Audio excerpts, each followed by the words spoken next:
After our adventures out in the wilds with friends yesterday, that little adventure threw up a few little jobs that needed doing and things that needed looking at. We spent most of the time yesterday suffering with and putting up with a misfire which didn't seem to want to go away, and I've sorted that out actually, and I've checked over a few other things and attended to them as well. But the first thing I spotted was the top of the carburettor had come fully unscrewed, and it was actually, the top was actually sort of lifted and tilted over a little bit off the top completely, and that is why when I was trying to start it yesterday, at one point, it is in one of my videos, where the engine actually stopped as if it was just switched off while I was going along one of the sort of less intense tracks but still a bit wet and bumpy.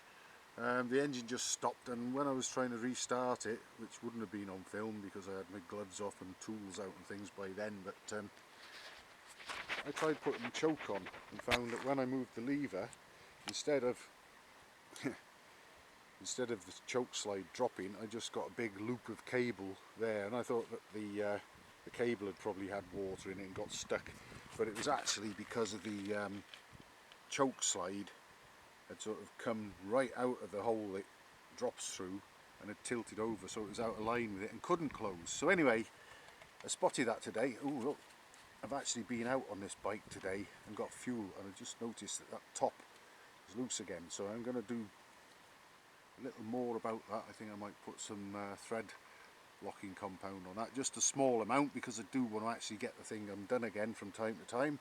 Anyway, with that back in place, I thought that maybe that might have been the cause of the misfire and the bad starting, because the engine would have obviously been drawing a lot more air in through the carburettor being open at the top than it would usually. So I tried it up and down the lane.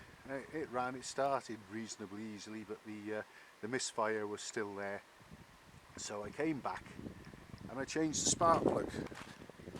Just put a new spark plug in it. I mean, the other plug that I took out was a recent one, but I put a new spark plug in and that fixed it. That's sorted now, and I know that it's okay, because like I say, I've been down to the filling station and filled the tank with fuel ready for next time on the strength of that. So the misfire is gone. It was the spark plug that was to blame, so that's sorted.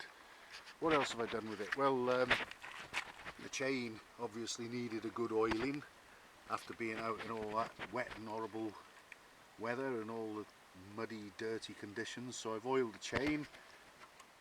I've adjusted the rear brake.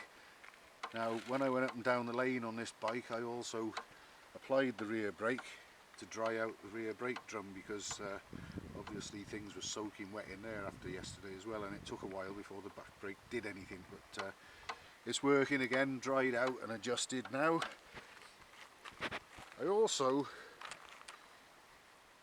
made a small adjustment to the clutch cable, because that was getting a little bit sloppy at the handlebar, so just a few turns on the cable adjuster, nothing drastic, so that's done. The advanced retard cable, I've rerouted that actually a little, and I've also fitted a rubber boot over it there, because I realised yesterday that without the rubber boot, the entry into the magneto was vulnerable to water after it getting splashed around or whatever, getting on the cable and running down. A small amount of that might get in there, and that's not a good idea, so we've got a rubber boot on there now to seal that. What else can I say? I've greased the swing arm, so that's all lubed up ready for next time as well. I've checked the engine oil, we haven't lost any of that through burning or leaking or anything. There's a very small crack I can see in that mudguard stay there. I've got two others on this side, and obviously the three on the other side are okay, but I'll monitor that.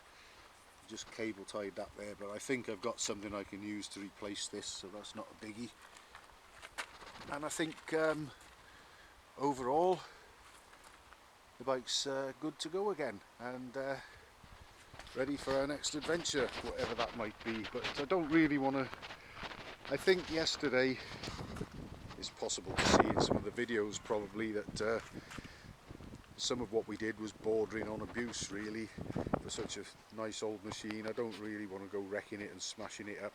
I don't mind the odd little foray into the countryside, but I don't really want to be ramming it into rocks and boulders and coming down old riverbeds and whatever. It was good fun, and I enjoyed being out with my friends, and I'm glad we made it home, but it's not something I want to make a habit of on this. And incidentally, for anyone interested, the Triumph Trials Cub is far more suited to what we got up to yesterday. A hell of a lot lighter and a hell of a lot lower geared.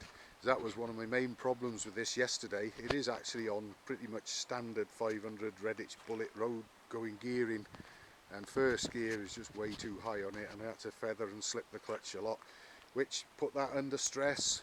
Although when I let it cool down a bit, it all came back and worked well again, so I was very pleased about that. But I want to look after this to some degree at least, and hopefully keep it in good working order for a good few years to come.